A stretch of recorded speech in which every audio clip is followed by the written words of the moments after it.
Hello, Mr. Steinerson here. In this mini lesson, we're going to take a look at Newton's second law and how it specifically applies to net force equations involving friction. So for the first thing we're going to take a look at is a little bit of review and warm up. Let's say we take a look at these four quick example problems. First one, we have a desk that has some legs supported in a room and it's stationary. Teacher comes around, pushes on the desk, and it doesn't move. The key idea here is that it does not budge. Remains at rest. The only option that would make sense here is that there's a force of static friction opposing the motion. Kinetic friction is with the friction that's already in place when it's moving. Static friction is the friction that's in place before it's in motion. All right, the next example here we have the same desk, and it actually accelerates from rest to a constant speed. The key here is that it's maintaining a constant speed. So while we see a force from a push, the constant speed implies that there's a opposite force of friction that's going to be in equal size. So the net force in this case is still zero. Okay, that's going to be a key idea for a lot of these type of friction concepts. So the kinetic friction must balance then the teacher's forward push. When we're talking about friction, we do have an equation for it, and it's going to involve this coefficient. So the force of friction can be calculated by taking the coefficient of friction times the normal force. Now the coefficient of friction depends on the surface. As we know, some surfaces have different amounts of friction to them, and the coefficient takes that into account. So it's a number that really tells you how slippery the surface is. And the units, well, we don't have units because when we solve for coefficient of friction, we're going to be taking the friction force dividing by the normal force. These are both in newtons. And when you take a newton divided by a newton, those cancel out, so you're left with no units at all. All right. Okay, I want to be applying these ideas to a couple problems. And in my first example here, we have a block that's moving at a constant speed. I know it has a constant speed because both of the forces, applied force and in this case the friction force, are the same size. They're equal to each other. Therefore, the net force, or the sum of the forces causing any accelerations, is zero. So therefore we have no acceleration.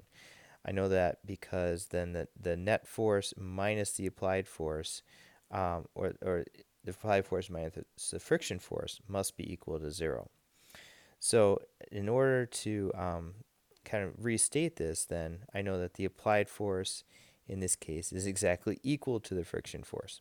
10 newtons pulling this way has to balance out 10 newtons in the opposite direction.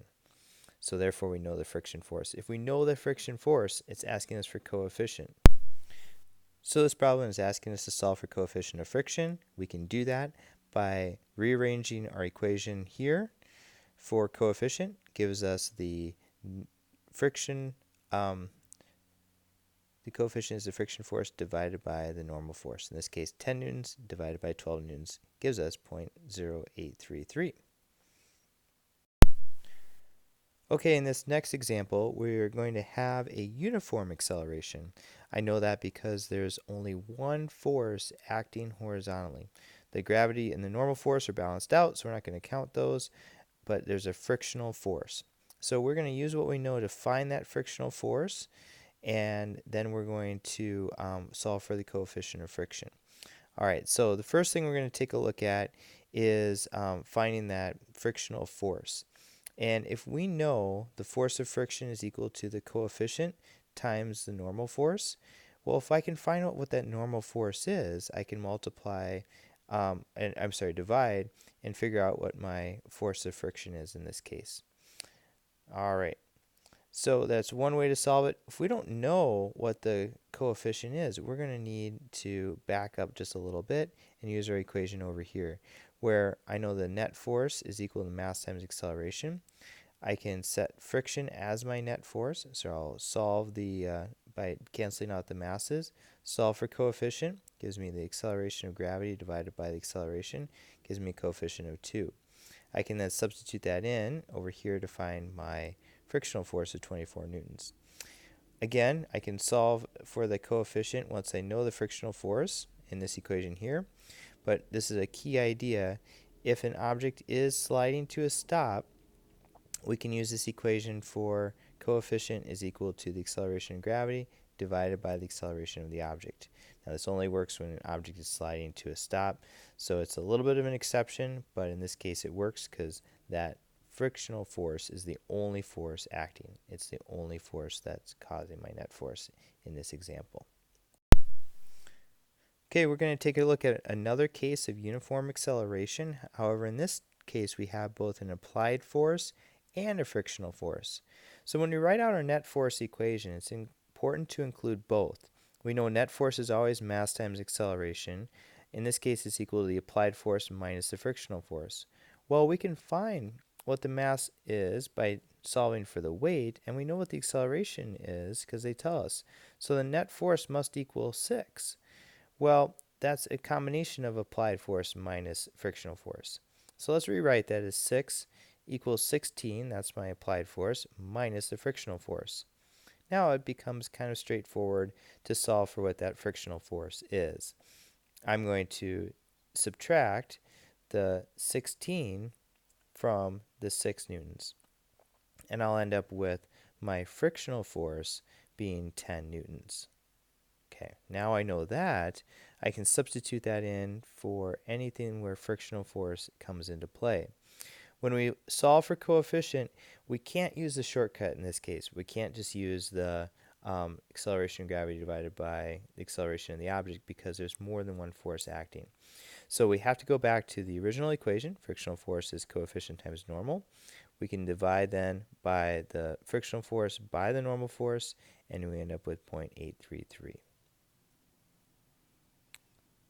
The key idea here was we couldn't use the simplified equation. We had to go back to the full equation for frictional force. Okay, taking a look at this other example with uniform acceleration. Again, we have a applied force in one direction, a frictional force in another direction, but they're giving us some different information. They tell us the coefficient this time. And what that can do is that can help us solve for the frictional force when we're substituting into our net force equation. We know net force is still applied force minus frictional force, but in order to find that frictional force, now we can use our frictional force equation, mu times force normal. So I'm going to take 0.5, which is they give us as the coefficient, times the normal force of 12 newtons, and then I can substitute that in for my net force equation. Subtracting from 30, I end up with 24 newtons of net force. To find the acceleration, we're using the 24 in my acceleration equation. Now, there's a lot of forces to remember. When you're finding acceleration, we're always talking about the overall acceleration. So I'm not going to use 30, I'm not going to use 12, I'm not going to use 6. None of those describe the overall acceleration. That's only given by the net force, which we found to be 24 newtons. So I'll take 24 newtons divided by 1.2, the mass, and end up with an acceleration of 20 meters per second squared. Okay, recapping, we went over how to solve Newton's second law problems with friction. We went over the idea of coefficient of friction and also combining friction into a net force equation. Let me know if you have any questions. Thank you and have a great day.